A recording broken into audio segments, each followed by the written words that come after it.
Recently मैंने एक show किया, उसका नाम है, स्टार प्लस पे आता था, उसका नाम है थ्रिलर शो था वो। एक हर घर में टिपिकल होता है ना कि इंजीनियरिंग और डॉक्टर, इसके अलावा और कोई फील्ड पता नहीं है सबको। तो काफ़ी बच्चों का ना इस एज में होता है कि कुछ चीज़ें अट्रैक्शन होती है, कोई कुछ चीज़ें फैसिनेट करती है just because of fame, glamour, उसकी वजह से। ये रैट रेस में हम पूरी ज़िंदगी नहीं रह सकता, पूरा टाइम 9 to 5 जॉब में ज़िंदगी भर नहीं कर सकता। जो स्टेज की जो फीलिंग है, वो बैकस्टेज करते करते मुझे रियलाइज़ होने लगी कि ये बहुत अलग फीलिंग है जब आप स्टेज पे परफॉर्म करते हो। कि वो टाइम चला गया जब शाहरुख खान और सलमान खान उनको एडमायर करते थे जब हम छोटे थे। कि मैंने ना मेरे सारे सेफ जोन मैंने साइड में रख दिया, मैंने जॉब छोड़ दिया, हर प्रोसेस स्टार्ट टू एंड देखी, ओवरऑल महाराष्ट्र ट्रैवल किया, फिर दूसरे लोगों को स्टेज पे परफॉर्म करते हुए देखा, एक सेट वेट की ऐड की है रणवीर सिंह के साथ, and that was also a very great experience. दोस्तों, स्वागत है आपका मेरे शो में द वेंकटेश शो। दोस्तों, आज का एपिसोड बहुत इंटरेस्टिंग होने वाला है क्योंकि आज हमारे साथ है जाने माने एक्टर अनिल अवार्ड। अनिल जी, सबसे पहले तो स्वागत है आपका मेरे शो में। आने के लिए thank you so much for inviting me. Anil ji, start करते हैं आपके पर्सनल बैकग्राउंड से और अर्ली करियर से। मेरा पर्सनल बैकग्राउंड, मेरा जन्म हुआ अहमदनगर के एक छोटे से गांव में। हाँ। और उसके बाद मैं पला बड़ा न्यू बॉम्बे नेरुल में। मेरा एजुकेशन हुआ sir J school of architecture में। और मेरा स्कूलिंग भी नेरुल में ही हुआ। जूनियर कॉलेज मेरा 11th-12th भी न्यू बॉम्बे में ही था। So I belong to a very simple middle class family, और मैं घर में सबसे छोटा बच्चा हूँ जिसको हर लाड़ प्यार मिलता है अभी भी। So I am that kind of person. जब आपने कहा कि आपका करियर एक्टिंग में करने वाले हो, तब आपके घर वालों का रिएक्शन कैसा था? जब ऑनेस्टली स्पीकिंग मैंने उनसे ये बात कही थी कि मुझे ना एक एक्सपेरिमेंट करना है। और पता नहीं मैं शायद से ये सक्सेसफुली कर पाऊंगा कि नहीं, but I want to do that. तो जब घर वालों ने कहा हाँ ठीक है, 1-2 महीने की बात है, लेट हिम डू। फिर उसके बाद मेरा इंटरेस्ट उस चीज़ की ओर बढ़ता गया। और मैं थिएटर बैकग्राउंड से, मेरा बैकस्टेज से शुरू हुआ, सारी जर्नी मेरी बैकस्टेज से शुरू हुई। And then I never thought कि मुझे आगे जाके एक्टिंग करनी है। ये मेरा इनिशियल थॉट था ही नहीं। मुझे ऐसा लगा कि ये चीज़ मुझे एक्सप्लोर करनी है, जो मुझे एक अंदर से फीलिंग देती है, अंदर से एक खुशी महसूस होती है मुझे वो करने के बाद। तो मैंने फिर बैकस्टेज से शुरू किया। फिर उसके बाद फॉर्चुनेटली मुझे स्टेज पे एक एज ए लीड रोल काम करने के लिए मिला। तो तब कहीं ना कहीं लगा कि no, this is the thing I want to do for rest of my life. तो घर वालों ने मेरा प्ले देखने के बाद, स्टार्टिंग में उनको लगता था पता नहीं क्या कर रहा है, कहाँ जा रहा है, कौन से शोज कर रहा है, पता नहीं, दे हैड नो आइडिया। पर उसके बाद जब उन्होंने मेरा शो देखा, then they got very emotional and very surprised, and उसके बाद फिर उन्होंने मुझे कभी नहीं रोका, सपोर्ट करना स्टार्ट कर दिया। तो आपने कहाँ से, मतलब कौन से शो से स्टार्ट किया था? कोई आपके मतलब इनिशियल स्टेज के कुछ प्ले, उसके बारे में थोड़ा बताइए। मेरी शुरुआत हुई, एक हमारा छोटा सा ग्रुप है कल्याण के पास में ही, एक टिटवाला करके जगह है, and there we practice and discuss things. और मेरी जर्नी, छोटी सी जर्नी हुई एक कहीं ना कहीं जे स्कूल ऑफ आर्ट से, जहाँ पर मैं मेरे सर बॉबी सर है उनसे मिला, जो वहाँ पे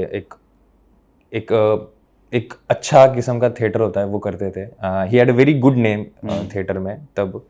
और मुझे उनके साथ काम करने का मौका नहीं मिला, मुझे उनके साथ बैकस्टेज करने का मौका मिला। मुझे पता चला कि यार कि उनके कुछ प्लेज है जिनमें बैकस्टेज की ज़रूरत होती है। तो मुझे लगा कि यार आई शुड ट्राई, ये बैकस्टेज करने में मुझे मज़ा आएगा, मैं प्रोसेस में रहूँगा।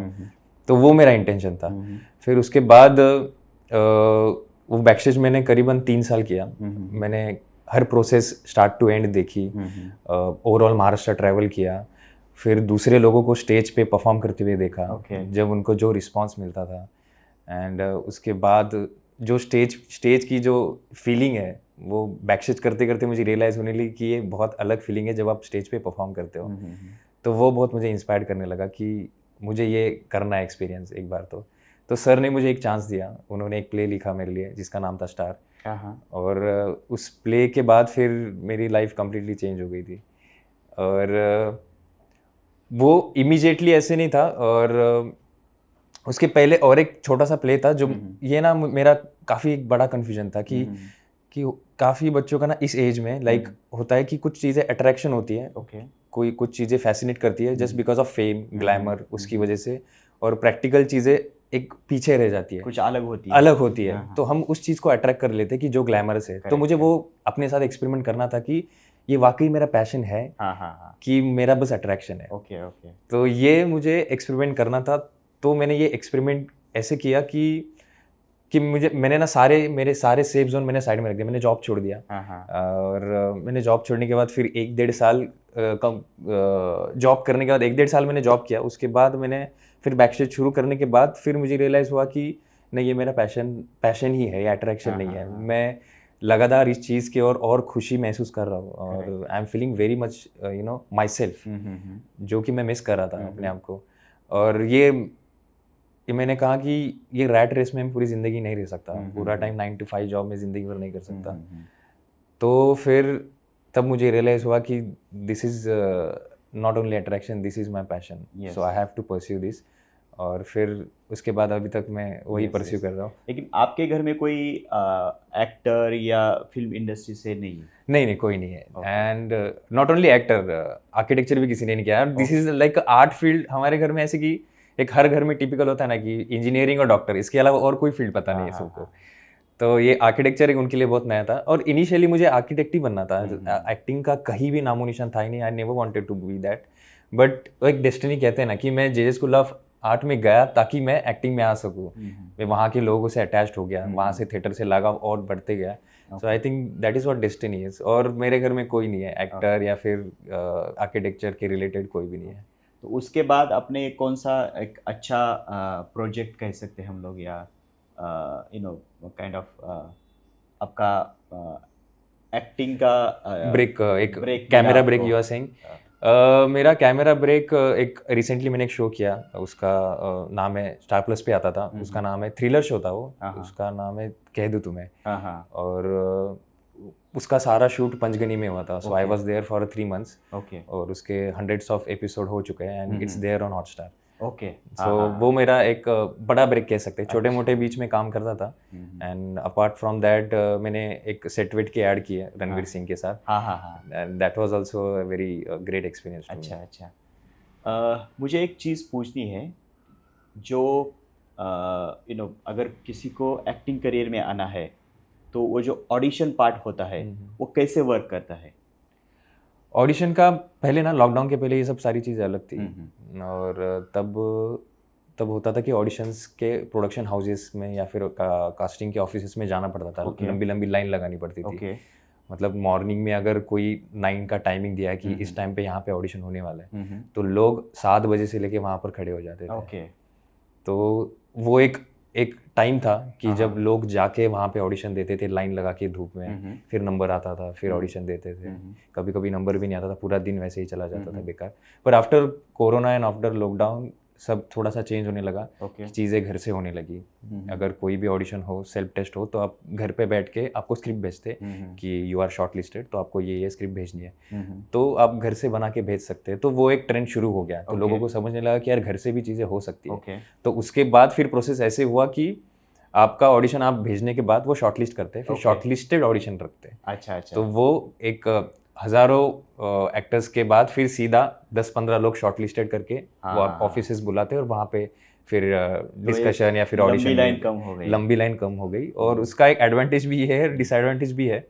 बट एक है कि मैं अभी नेरुल में रहता हूँ, न्यू बॉम्बे में रहता हूँ, तो मुझे ट्रैवल करना एक मुश्किल हो जाता है। 2 घंटे रोज जाना पड़ता है, और वहाँ जाने के बाद पूरा एग्जर्शन हो जाता है। करेक्ट। और फिर अभी घर से ऐसे कि आप अपनी स्पेस लेके, अपना टाइम लेके you can do your audition, तो एक प्लस पॉइंट हो गया उस चीज़ का। तो मेनली जो ऑडिशंस होते हैं वो बांद्रा साइड या हाँ, अंधेरी अंधेरी आराम नगर, हाँ, अंधेरी आराम नगर में सारे ऑडिशंस होते हैं। Okay, okay, okay. आपका कोई फेवरेट एक्टर या एक्ट्रेस है जिसको देख के आपने सोचा कि चलो मैं एक्टिंग स्टार्ट करता हूँ या एक्टिंग में करियर करता हूँ? स्टार्टिंग में जब एक्टिंग में नहीं था ना, तब काफ़ी फिल्मी चीज़ें पसंद थी, ग्लैमर पसंद था, कि कमर्शियल एक्टर्स पसंद थे। पर eventually when I started deeply into acting, तब पता चला कि नहीं, ये सब चीज़ें इंटरनल है। जब हम एक्सटर्नल सब चीज़ें देखते हैं, ग्लैमरस चीज़ें देखते हैं, वो नहीं है। सो उसके बाद मेरा एक इंस्पिरेशन था वो चेंज हो गया। लाइक मुझे लाइक लेट इरफान सर वो काफ़ी इंस्पायर करते हैं। ओके। और काफ़ी सारे एक्टर्स हैं, हॉलीवुड के एक्टर्स हैं, रॉबर्ट डिनेरियो, अल पैचिनो, डैनियल डे लेविस, तो बहुत सारे एक्टर्स हैं। और काफ़ी मलयालम एक्टर्स हैं, मैं उनको काफ़ी एडमायर करता हूँ, अभी भी उनकी फिल्में देखता हूँ। फहद फाजिल है, so he is my favourite actor currently. Okay okay. Hollywood की आपने बात निकाली, तो एक टेक्नोलॉजी के ऊपर मेरा क्वेश्चन ये है कि मार्वल स्टूडियो उसमें बहुत सारे जो सीन होते हैं वो ग्रीन क्रोमा में शूट होते हैं। क्रोमा में होते हैं। तो फ्यूचर में क्या इंडस्ट्री बदलेगी तो कैसे बदलेगी? I mean to say that जो इमोशनल बेस एक्टिंग है या जो ह्यूमन बेस एक्टिंग है उसका रिलेवेंस रहेगा इन फ्यूचर? हाँ बिल्कुल रहेगा। अभी ना टाइम इज चेंजिंग, अभी टाइम ना सिंप्लिसिटी की तरफ जा रहा है। हाँ। कि अब कोई भी फिल्में देख लो, अब उसमें एक ओवर द टॉप लाइक चीज़ें, ओवर एग्जैगरेटेड चीज़ें वो आपको अभी पसंद नहीं आती। आपको चीज़ें ऑर्गेनिक, नेचुरल अभी चीज़ें पसंद आने लगी। करेक्ट। जस्ट बिकॉज कि अभी यंग जनरेशन बिल्ट हो गई है, उन्होंने फिल्में देखी है, उन्होंने वर्ल्ड सिनेमा देखा है। कोविड में लोग ओपन हो गए, उन्होंने OTT पे जाके they have seen many foreign films and everything. तो एक लोगों का टेस्ट चेंज हो गया है और लोगों को अभी ये पता चल गया है कि सिंप्लिसिटी इज़ द की और बस कंटेंट चाहिए। करेक्ट। सो नो मैटर आप क्रोमा में शूट कर रहे हो या फिर आपका सिंप्लिसिटी है या फिर कम बजट वाली फिल्म है, ओनली मैटर्स इज आपका कंटेंट क्या है and what you want to convey to the audience, वही मैटर करता है। एक्चुअली मॉर्निंग में मैं एक जस्ट न्यूज़ पढ़ रहा था, तो नेटफ्लिक्स पे animal I think 13 million people ने देखी है, लेकिन उससे ज़्यादा एक लेडीज लापता लेडीज वो फिल्म ज़्यादा लोगों ने देखी है, मैंने भी पढ़ा था। यस, ज़्यादा लोगों ने देखी है। तो लोगों को वही सिंप्लिसिटी, अगर वो लापता लेडीज मूवी देखते हो तो वही गांव खेड़े का जो कनेक्ट होता है आदमी, तो वो ज़्यादा देखी है लोगों ने। करेक्ट। तो यही कि कंटेंट मैटर करता है कि आप कितनी बिग बजट फिल्म बना रहे हो या फिर क्या कितना पैसे लगा रहे हो, दैट डजंट मैटर। उसका ये भी एक रीज़न हो सकता है कि मोस्ट ऑफ जो big budget action movies India में नहीं चलती। जैसे बीच में कोई एक अक्षय कुमार का और वो एक टाइगर श्रॉफ की, वो नहीं चली 300 करोड़ का मूवी था, लेकिन सिंप्लिसिटी चलती है। और लोगों का ऐसे ना कि अभी फेस देख के नहीं जाते, कि वो टाइम चला गया जब शाहरुख खान और सलमान खान उनको एडमायर करते थे जब हम छोटे थे, तो वो स्टारडम जो है वो धीरे धीरे कम होते जा रहा है। अभी ऐसे है कि लोगों को बस परफॉर्मेंस देखना है, डजंट मैटर कि वो कैसा दिखता है, कहाँ से आता है, उसकी फेस वैल्यू है कि नहीं, अभी वो उतना मैटर नहीं करता है। आप स्क्रीन पे क्या कर रहे हो, correct, that is only matters. अगर आप काम अच्छे करते हो तो लोग देखेंगे। एग्जैक्टली, नो मैटर आप कौन हो, कहाँ से आए हो। लेकिन वाइस वर्सा, अगर आप बड़े स्टार हो लेकिन आपका काम अच्छा नहीं तो नहीं होगा, नहीं वर्क आमिर खान की भी 2-3 movie. Exactly. Yes. Anil ji, Bollywood में एक बहुत बड़ा डिस्कशन चलता है, इनसाइडर आउटसाइडर, तो उसको कैसे देखते हो आप? नहीं, मैं उस चीज़ पे नहीं बिलीव करता हूँ। ओके। क्योंकि पिछले 10 सालों में ना आप देखोगे तो काफ़ी सारे नए एक्टर्स जिनका कोई बैकग्राउंड नहीं है वो भी आ चुके हैं और बहुत अच्छा काम कर रहे हैं और उनको काम मिल भी रहा है लगातार। सो आई थिंक वो जो डिस्क्रिमिनेशन है इनसाइडर आउटसाइडर्स का, I think that has been disappear very much. तो एक अच्छी बात है हमारे लिए। आई थिंक OTT प्लेटफॉर्म आने के बाद वो एक चेंज हुआ है। करेक्ट। हाँ, OTT प्लेटफॉर्म आने के बाद ये हुआ है कि काफ़ी सारी चीज़ों ने अभी ओपन हो गया है। पहले होता था कि लिमिटेड काम होते थे, बड़े स्क्रीन पे ही काम होते थे। तो अभी OTT की वजह से ऐसा हो कि सबको चांस मिलता है। और वहाँ पे कि आपका टैलेंट एक्सप्रेस करने के लिए आपको कोई बैकग्राउंड नहीं चेक किया जाता है। तो उसकी वजह से एक प्लस पॉइंट हुआ है कि OTT की वजह से काम बढ़ गया। क्योंकि हो क्या रहा था कि काफ़ी एक्टर्स ना हर रोज सालों साल लाखों एक्टर्स नए लोग बाहर से आते हैं काम करने के लिए, और इतने सारे लोग आते हैं तो काम भी उतना होना चाहिए। तो मुझे लगता है कि एक्टर्स की डिमांड बहुत बढ़ गई है अभी, पहले नहीं थी। पहले लिमिटेड काम थे और फिर लोगों को काम मिलते नहीं थे। तो अभी OTT की वजह say that has been change. पहले बस टीवी और बड़े पर्दे के काम बस यही चलता था, तो OTT की वजह से काफ़ी चेंज हो गया है। यस। और OTT का और एक एडवांटेज ये है कि आपको ग्लोबली एक्चुअली देखा जाता है, रीच हो सकता है। करेक्ट। जैसे आपका कोई काम किया है तो वो मैक्सिको में लोग देखेंगे या स्पेन में देखेंगे या अमेरिका में देखेंगे, कनाडा में देखेंगे, तो एक बन गया ग्लोबल रीच, ग्लोबल रीच बन गया है। ग्लोबल रीच बन गया और वेरी हैंडी बन गया है। कहीं पर भी बैठ के आप देख सकते हो अपनी स्पेस में, और वो लॉकडाउन की वजह से काफ़ी चेंज हो गया और काफ़ी डिमांड में आ गया OTT। आई थिंक OTT पे जो एक बजट रहता है, कोई OTT पे अगर आपको मूवी भी शूट करनी है तो कंपेयर टू बिग स्क्रीन उसका बजट भी कम होता रहेगा। नहीं, मुझे नहीं लगता कि एक्चुअली बजट है ना, डिपेंड करता है जो स्टार कास्ट कौन है, उनकी फीस करोड़ों इतनी फीस होती है, तो वहाँ पे आपका फिल्म का बजट पूरा हिल जाता है। 90% पार्ट तो उधर ही वही चला जाता है। सो फिल्म प्रोडक्शन का अगर आपका मोटिव क्लियर हो कि आपको बस स्टोरी पे खर्चा करना है या फिर आपको स्टार कास्ट नहीं चाहिए, तो स्टार कास्ट के बाद ही फिल्म का बजट चेंज होता है, तो चीज़ें चेंज हो जाती है, मैनेजमेंट चेंज हो जाता है, प्रोडक्शन चेंज हो जाता है, क्योंकि कोई बड़ा स्टार कास्ट आ जाता है तो उसके हिसाब से सारी चीज़ें चेंज हो जाती है, तो उसकी वजह से फिल्म का बजट काफ़ी बढ़ जाता है। तो फिल्म बननी चाहिए अगर 10 करोड़ में, तो वो बन जाती है 100 करोड़ में, 90 करोड़ में, तो उसकी वजह से वो डिफरेंशिएट आ जाता है। 90% पार्ट वही लेके जाता है। एक controversial questions regarding Bollywood awards. Okay, वो सही में खरीदे जा सकते हैं क्या, एक्चुअली टैलेंट को देते हैं, क्या होता है एक्चुअली? मतलब उस अंदर की बात तो मुझे पता नहीं है, बट जब एज अ ऑडियंस में देखता हूँ हाँ, तो मुझे ये पता चलता है कि भले ही उसको अवार्ड मिले या ना मिले, बट मुझे पता है कि इस साल किसने बेस्ट परफॉर्म किया है। ओके, तो वो ऑडियंस को कहीं ना कहीं पता होता है। तो ऑडियंस ये नहीं देखती कि अरे किसको ये अवार्ड मिला है, किसको नहीं मिला है, सबको पता होता है कि किसने बेस्ट किया है इस साल। तो वो ऑडियंस के लिए वो ऑलरेडी विनर होता है। सो आई थिंक वही मैटर करता है।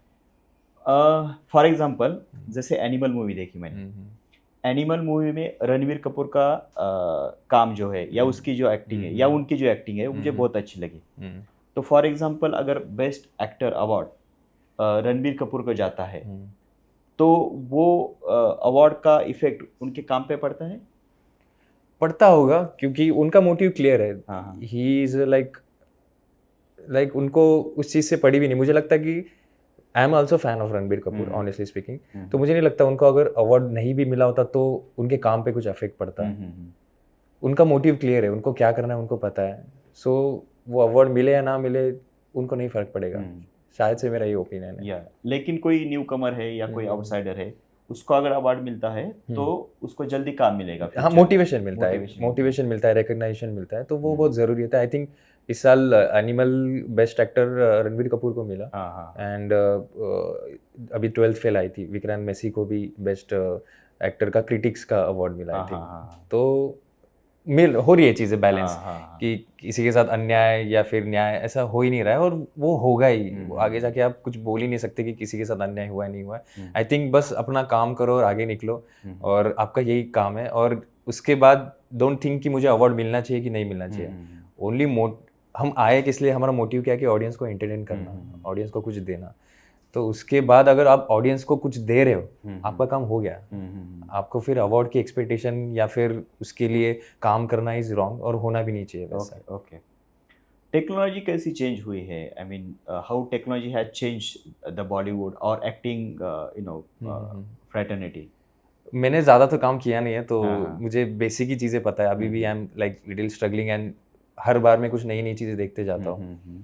तो ऑफकोर्स टेक्नोलॉजी की वजह से काफ़ी फ़र्क पड़ रहा है कि पहले चीज़ें लिमिटेड सोर्सेज थे। अभी फ़ोन से लेके अच्छे अच्छे कैमराज, अभी छोटे कैमरा भी you can do a good budget की फिल्म कर सकते हैं, अच्छी फिल्म बना सकते हैं। करेक्ट। तो वो सब चीज़ें चेंज हो गई। अभी लोग टेक्नोलॉजी पे एक उस चीज़ का ना क्या कह सकते हैं, ऑप्टिमिस्टिक हो गए। चीज़ें लाइक मैक्सिमम यूज़ कर रहे हैं उस चीज़ का। जो भी अवेलेबल सोर्सेज है, आईफोन से लोग मूवीज शूट कर रहे हैं। सो वो एक बैरियर खत्म हो गया कि आपको कैमरा ही चाहिए फिल्म करने के लिए, या फिर तो एक इंडिपेंडेंट हो गए लोग। पहले ज़माने में ऐसा था कि सिर्फ यश चोपड़ा के पास, सुभाष घई के पास कैमरा था और उसी पे शूट होता था। यस, आजकल हर एक के पास कैमरा है। तो ये एक अच्छी बात है कि हर कोई अपना आर्ट दिखा सकता है, और he can express whatever he wants to express. Correct. तो एक अच्छी चीज़ हो गई है टेक्नोलॉजी की वजह से। एक सवाल है पर्सनल, आप कैसे अप्रोच करते हो कोई अगर एक्टिंग का प्रोजेक्ट हो या acting all put together? Actually मतलब मुझे भी नहीं पता कि मेरी प्रोसेस क्या है, बस मैं ये ट्राई करता हूँ कि अगर कोई भी चीज़ मुझे परफॉर्म करनी हो तो फर्स्ट ऑफ ऑल वो मुझे कनेक्ट करनी चाहिए। अगर कोई भी बेसिक सा भी सीन हो, कुछ भी हो, सो वहाँ से मेरी शुरुआत होती है। अगर वो मुझे कनेक्ट नहीं कर रहा है तो फिर कहीं ना कहीं मैं गलत हूँ, या फिर उस स्टोरी में मुझे कुछ लाना पड़ेगा जो मुझे कनेक्ट कर सके। तो इनिशियली वहीं से शुरुआत हो जाती है। अगर कुछ बहुत अच्छी राइटिंग हो, जैसे मैंने अभी मेरा जो प्ले है स्टार, उसमें मैंने काम किया, तो उसकी राइटिंग बहुत सुंदर थी। जो मेरे राइटर डायरेक्टर है बॉबी, उन्होंने लिखी थी। सो मुझे ज़्यादा एफर्ट कनेक्ट होने के लिए नहीं डालने पड़े। मुझे एफर्ट फिर बाकी चीज़ों में करने पड़े कि ऑडियंस को वो पहुंचाना, वो चीज़, मेरा इमोशन जो है वो ऑडियंस को फील करवाना। सो मेरा जॉब वही था कि बस वो चीज़ है, बस इन्वॉल्व होके इनोसेंटली जितने शिद्दत से ऑडियंस को कन्वे कर सके अपनी स्टोरी, अपना कैरेक्टर, तो वहीं पे आप जीत जाते हो। और उसकी कोई टेक्निक नहीं है। अगर वो टेक्निक और प्रोसेस हो जाती तो शायद से हर कोई कर लेता। तो वो इंटरनल प्रोसेस है जो आप एक्सप्रेस भी नहीं कर सकते, और and you can't put it into words also कि ये चीज़ है, ये फॉर्मूला है। अगर वैसा होता तो कोई भी एक फार्मूला दे देता, ये फार्मूला लर्न कर ले, फिर एक्टिंग आ जाएगी। करेक्ट। वैसा है ही नहीं। अगर वैसा होता तो सारी एक्टिंग मोनोटोनस होती। अच्छा, और तो हर एक्टिंग की, हर रोल की डिमांड अलग है और प्रोसेस अलग है, हर एक का अलग अलग तरीका है। अगर एक फिल्म देखते हैं तो उसमें उसमें एक्टर तो हमको दिखता है, मतलब जो स्क्रीन पे है वो तो दिखता है, लेकिन स्क्रीन के पीछे क्या होता है? स्क्रीन के पीछे ना थिएटर का अलग होता है और इसका कैमरा का अलग होता है। So if you are asking about camera का लाइक स्क्रीन एक्टिंग, तो मुझे लगता है कि एक बहुत डिफ़िकल्ट चीज़ होती है कि कैमरा में कैसा होता है कि एक कट में करते हैं, चंक में करते हैं। राइट। तो वो उस ज़ोन में रहना बहुत डिफ़िकल्ट होता है कि suppose it's very intense scene, बहुत इंटेंस सीन है, और उस सीन में आप लगातार वो सीन 10 बार कर रहे हो। तो एक पॉइंट के बाद फर्स्ट टेक और लास्ट टेक, इसमें बहुत ज़्यादा डिफरेंस आ जाता है। करेक्ट। तो मुझे लगता है कि एक्टर और बाकी टेक्नीशियन यही कोशिश करते हैं कि उस एम्बियंस को, उस इमोशंस को कैसे सस्टेन रख सके। So that is what is like actors and every artist do, कि उस जोन में रहूँ, उस कैरेक्टर में रहूँ और उस सीन में रहूँ। तो भले ही वो कट भी हो जाए, तो बिहाइंड द सीन ये होता है कि एक्टर उस अपने जोन में रहता है। कि सपोज हम दोनों अगर कोई सीन कर रहे हैं, तो आप अपने जोन में हो, मैं अपने जोन में हूँ। कुछ लोग प्रेफर करते हैं कि बातचीत करके माहौल लाइट करते हैं, but depends on the scene. कुछ लोगों को प्रेफर ये करते हैं कि जो सीन है मैं उस हिसाब से रहता हूँ, बिहाइंड द कैमरा ऑल्सो मैं उस जोन में रहता हूँ। तो जैसे ही एक्शन हो जाए तो मैं उस फ्लो में आ जाता हूँ, उस ग्रिप में आ जाता हूँ। So there are many things which is happening behind the camera, और मज़े मस्ती भी होती है। यस। जो टोटल क्रू रहता है वो हेल्प करता है एक्टर को कि वो यस कितना अच्छा आउटपुट दे, डिलीवर कर सके। डिलीवर कर सके। वो एक्टर को कंफर्ट करने के लिए, चीज़ों के अच्छे से रखने के लिए हर कोई कोशिश करता है कि एक टीम एफर्ट होता है वो। सपोज हम यहाँ बैठे हैं तो हम सब लोगों की एक टीम एफर्ट है हमें एक ऑडियंस के सामने लाने के लिए। तो वही होता है, सबका एफर्ट जब जुड़ के आता है तब एक मैजिक ही होता है। अच्छी चीज़ होती है। जो ऑडियंस देखती है, नॉर्मल ऑडियंस देखती है, वो एक्टर एक्ट्रेस देखती है, या साइड हीरो साइड हीरोइन देखती है, लेकिन उसके पीछे जो कैमरामैन रहते हैं या राइटर रहते हैं, आपको क्या लगता है कि एक पार्ट है जिसको कम पे किया जाता है या अंडररेटेड है, तो वो क्या है? वो कैमरामैन है या राइटर है या इसके अलावा कुछ और है? अच्छा, वैसे तो हर एक डिपार्टमेंट है, तो उसको कैटेगराइज ऐसे किया जाता है कि एक्सपीरियंस वाइज ही किया जाता है, जैसे कि हर फील्ड में होता है। और एक फिर आप देखा गया तो जो एक इंटर्न होता है, तो वो that is he is less paid. तो उसके सीनियर होता है, फर्स्ट असिस्टेंट डायरेक्टर होता है, डायरेक्टर होता है। तो एक हायरार्की होती है हर फील्ड में। तो वो हायरार्की फिल्म इंडस्ट्री में भी है। और एक्टर्स के कमर्शियल्स के बारे में बात करें तो वो भी डिफरेंशिएट करता है। तो वो कहीं ना कहीं एक म्यूचुअल अंडरस्टैंडिंग भी होती है कि आपका उस चीज़ से मोटिव क्या है, पैसा कमाना है कि काम करना है। तो अगर उसकी वजह से हायरार्की आ जाती है, और आई थिंक बहुत लोग उसमें पढ़ते भी नहीं है। ओनली मैटर्स कि मैं क्या काम कर रहा हूँ, मुझे किस टाइप का काम मिल रहा है, और मैं उस चीज़ में एंजॉय कर रहा हूँ कि नहीं कर रहा हूँ। तो वो अगर कोई स्टोरी कनेक्ट भी कर ले तो मुझे फ़र्क नहीं पड़ेगा, मुझे करोड़ों मिल रहे हैं, लाखों मिल रहे हैं। मुझे पता है कि स्टोरी में कुछ है, जान है, दम है, और I really want to portray this. तो मैं देखूंगा नहीं कि मुझे कितने पैसे मिल रहे हैं या फिर क्या है। आई थिंक पहले ऐसे कहा जाता था कि acting career is most unpredictable career, लेकिन आई थिंक ऐसा नहीं है, ये मेरा खुद का ओपिनियन है। आपको क्या लगता है? नहीं, बहुत अनप्रेडिक्टेबल है, बहुत अनसर्टन है। ओके। क्योंकि मैंने जो शो किया था, पिछला शो, उसको ख़त्म करके 6 महीने हो गए। I am still figuring out कि मुझे अभी कौन से किस्म के काम करने हैं। ओके। तो कभी कभी क्या होता है कि आपको फुर्सत ही नहीं होती सांस लेने की भी। ऐसा भी टाइम होता है, और ऐसा भी टाइम होता है कि आपके पास बिल्कुल काम नहीं होता है। Okay. So it's all about कि आपकी डेस्टिनी क्या है, और आप उस टाइम पे आपके स्टार्स क्या है, ओके। और किस्मत की भी बात होती है। और फिर वही चीज़ होती है, और अनसर्टेनिटी तो बहुत है। और ये एक आर्ट फील्ड है, तो आपको ये ऑलरेडी पता होना चाहिए कि ये अनसर्टेन फील्ड है, तो मुझे इस चीज़ को एक साइकोलॉजिकल कैसे डील करना है। तो वो एक बहुत बड़ा चैलेंज हो जाता है कि आप काम नहीं कर रहे हो तब क्या कर रहे हो। करेक्ट। और वो सबसे बड़ा एक प्लस पॉइंट होता है किसी भी एक्टर का अपने आप को ग्रो करने के लिए। उस टाइम पे एक्टर एक तो गिव अप कर देता है, या फिर बहुत आगे बढ़ जाता है ओके। बिना काम किए भी, क्योंकि वो अपने स्पेस में रहता है। तो मुझे लगता है कि वो सबसे क्रूशियल टाइम होता है। तो वो होना भी चाहिए हर किसी की लाइफ में। आपके फ्यूचर प्रोजेक्ट्स के या एम्बिशंस के बारे में थोड़ा बताइए ना। ऑनेस्टली मुझे अभी तक तो यही लगता है कि मैं ना यही काम करते रहूँ कि जिससे लोगों को मेरे अपने आप से, मेरे काम से कनेक्ट कर सकूँ। मेरे कैरेक्टर से, मैं जो भी कैरेक्टर परफॉर्म कर रहा हूँ, छोटा हो बड़ा हो, कोई भी कैरेक्टर हो, तो उससे लोग कनेक्ट हो जाए। उससे कुछ लोग देखने के बाद लेके जाए कि यार I have seen something great. और बस कि आई एम हम आर्टिस्ट है, तो हमारा कुछ देना है समाज के लिए। तो वो सेंस ऑफ एक रखना बैक ऑफ द माइंड कि if I am doing something, तो उस चीज़ से कुछ लोग इंस्पायर्ड हो रहे हैं। तो वो चीज़ लोगों को इंस्पायर्ड करना मेरे काम से, या फिर मेरे क्या कहते हैं, मेरे चॉइसेस से, तो वो लगातार मुझे करते रहना है। और मेरा हमेशा यही एम्बिशन रहेगा, और ऐसे ही फोकस रहेगा कि मैं ऐसे ही काम करूँ जो लोगों को एक भा सके, उनको अपने साथ कनेक्ट कर सके, और वहाँ से कुछ लेके जाए और इंस्पायर्ड हो जाए जो भी है। सो दैट कि मैं अपना काम कर रहा हूँ, मैं अपना फ़र्ज़ निभा रहा हूँ कि एज अ आर्टिस्ट मैं समाज को कुछ दे रहा हूँ। So that's I only wanted to do. Okay. अगर कोई भी मूवी में कास्टिंग होती है, तो उसका जो पेमेंट स्ट्रक्चर रहता है वो कौन डिसाइड करता है? मतलब एक्टर एक्ट्रेस डिसाइड करते हैं या वो जो प्रोड्यूसर डिसाइड करता है? हाँ, ये तो म्यूचुअली होता है। Okay. सपोज़ मेरी एक फ़ी है, एक्स फ़ीस है, एक्स अमाउंट है। तो आप किसी फ़िल्म को पिच कर रहे हैं मेरे साथ, और आपका ये कहना है कि मेरा ये बजट है इस एक्टर के लिए, आपके लिए। तो अगर वो बजट मुझे ठीक लगेगा, तो ये फ्लक्चुएट होते रहता है। ओके। तो अगर मैं कहूँगा कि नहीं, मुझे स्टोरी बहुत अच्छी लगी है और बजट नहीं है फ़िल्म का, तो लेकिन मैं कॉम्प्रोमाइज़ करने के लिए तैयार हूँ बजट फ़ीस के लिए मेरे। सो वो डिफरेंट करता है कि चीज़ें नहीं रहती, कांस्टेंट नहीं रहती कि आपकी ये फ़ीस इतनी ही लोगे। तो मैनिपुलेट होती रहती है, चेंज होती रहती है वो चीज़। और वो प्रोड्यूसर और एक्टर्स के बीच में एक म्यूचुअल होता है।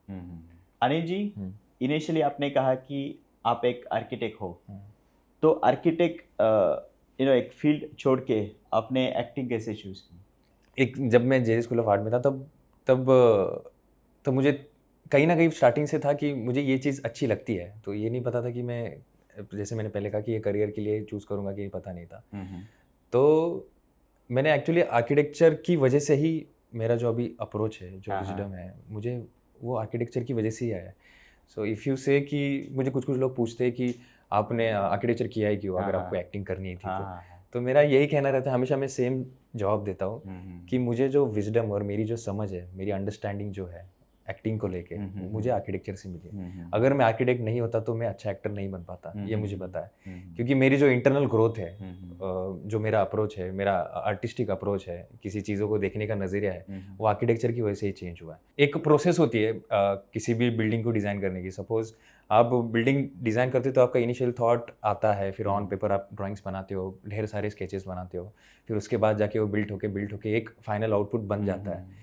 तो मैं वही एक बेसिक अप्रोच वही रखता हूँ एक्टिंग को लेके, किसी कैरेक्टर को बिल्ड करने के लिए। जैसे आर्किटेक्ट एक बिल्डिंग को डिज़ाइन करता है, मैंने आर्किटेक्चर छोड़ा नहीं है, मैं बस, मेरा फाइनल प्रोडक्ट चेंज हो गया, मेरा फाइनल आउटपुट चेंज हो गया, मैं कैरेक्टर्स डेवलप करता हूँ, मैं कैरेक्टर्स बिल्ड करता हूँ। तो मेरा प्रोसेस बस बिल्डिंग से कैरेक्टर पे आ गया। और दोनों भी एक आर्ट फॉर्म है, तो मुझे कहीं नहीं लगता कि ऐसे कि मुझे आर्किटेक्चर करना नहीं चाहिए था। मुझे बिल्कुल रिग्रेट नहीं है उस चीज़ का। तो वो लर्निंग आप अप्लाई करते हो यहाँ? एग्जैक्टली जो लर्निंग है, जो अंडरस्टैंडिंग है, और वो प्रोसेस चीज़ों को डीप में स्टडी करने की, इन्वॉल्व होके करने की, एंड पेशेंस, हार्ड वर्क, क्योंकि आर्किटेक्चर में बहुत चीज़ें काम आती है जो मुझे यहाँ पे, जैसे कि सेल्फ डेवलपमेंट है, कॉन्फिडेंस हो बात करने का। इनिशियली अगर मैं ये सब नहीं करता या फिर जेजे स्कूल ऑफ आर्ट में नहीं जाता, आर्किटेक्चर नहीं करता, तो शायद ये सब चीज़ें मेरे अंदर नहीं होती, और कहीं ना कहीं मेरा लैक ऑफ कॉन्फिडेंस मुझे पीछे खींचता, या फिर मेरी जो थॉट प्रोसेस है, मेरा अप्रोच है, वो गलत हो जाता। तो ये सब चीज़ें हो जाती, मैं एक क्या कहते हैं, एक मेस्ड अप पर्सन हो जाता। तो वो all credit goes to architecture. Okay okay. Finally हम लोग एक kind of rapid fire round करते हैं। ओके। तो फर्स्ट क्वेश्चन ये रहेगा कि स्टेज और स्क्रीन? स्टेज। ओके। कॉमेडी और drama? Drama. Okay. Method acting और क्लासिकल एक्टिंग? वैसे कोई एक्टिंग मेथड है नहीं, but if you are asking तो क्लासिकल एक्टिंग। ओके। इम्प्रूव और script? Improv. Okay. Final, favourite director और writer? Steven Spielberg. Okay. Anil ji, thank you for coming to my show. आपके साथ बात करके बहुत मज़ा आया, और आई थिंक आपके साथ 2-3 पॉडकास्ट एपिसोड कर सकते हैं। ज़रूर ज़रूर बिल्कुल कर सकते हैं। जी जी। So finally thank you Anil ji. Thank you so much invite करने के लिए मुझे, वेंकटेश जी, और बहुत अच्छा लगा मुझे यहाँ आने का। This is my first podcast. Okay okay. और इट्स लाइक कि मैं पहले इनिशियली मैं रेडी नहीं था, I was not prepared for this, कि मेरे पास बताने के लिए कुछ था नहीं। तो मैंने कहा था कि I am not sure about it, but I am glad that मैं आ गया, and it was a very nice session. एक डिस्कशन हुआ अच्छा, राइट। और कहीं ना कहीं एक हर चीज़ें रिमाइंड हो गई मुझे अपने आप के लिए भी। Correct correct. So thank you so much for inviting me. Right.